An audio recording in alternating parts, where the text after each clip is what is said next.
Өнөөдөр Дархан аймгийн онцгой комиссийн бүрэн бүрэлдэхүүн коронавирусын эсрэг нэмэлт 4-р тундаа хамрагдлаа. Дэлхийн эрүүл мэндийн байгууллага Монгол Улсын засгийн газраас коронавирусын нэмэлт тундаа идэвхтэй хамрагдаж, омикрон хувилбараас урьдчилан сэргийлж дархлаагаа дэмжихийг одоо уриалсаар байна. Энэ дагуу аймгийн онцгой комиссийн гишүүд нэмэлт тундаа хамрагдаж, цар тахлаас урьдчилан сэргийлж, дарханчуудаа нэмэлт тундаа хамрагдахыг уриаллаа.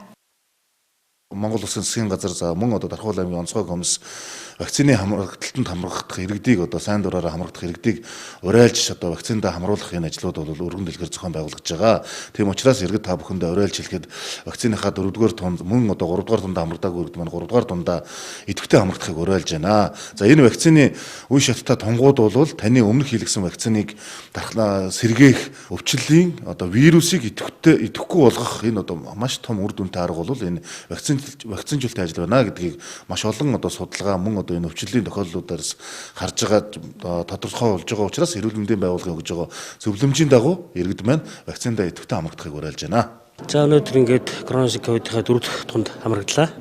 За үндсэндээ бол нэг 3 удаагийн тунг авсан байгаа. За 3 тунг авсны дараа бол ковид хүрсэн. Гэхдээ бол маш хөнгөн хэлбэрээр гэрээр эмчилгээ хийгдээд ингээд гарсан байгаа. Тэгэхээр дарханчуудаа болоосон 4 тундаа идэвхтэй хамрахыг аймгийн онцгой комиссын зүгээс уриалж байна.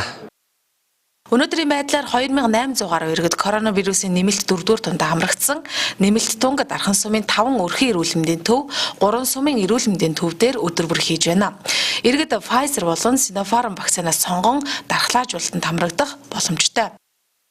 Сүүлийн өдрүүдэд дархлаажуулалтын хүмүүсийн одоо хийх итгэх бол бас харьцангуй гайгүй байгаа. Сая баяр наадмын өдөр таарсан учраас бас нэг хэсэг хугацаанд бол нэг цөөхөн хийгдсэн. Одоо өчигдрөөс эхлээд бол хүмүүс хийгдэд явж байна. Өчигдөр бол нийтдээ аймгийн хүрээнд бас 80 орчим хүн дархлаажуулалтанд хамрагдсан байна.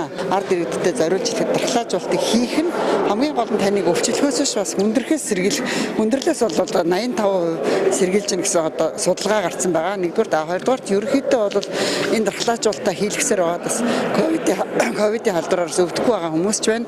Тэгэхээр ер нь өөрөө хийлгэнэ гэдэг маань гэр бүлээ бусад хүмүүсээ бас хамгаалах юм нөхцөл бүрд.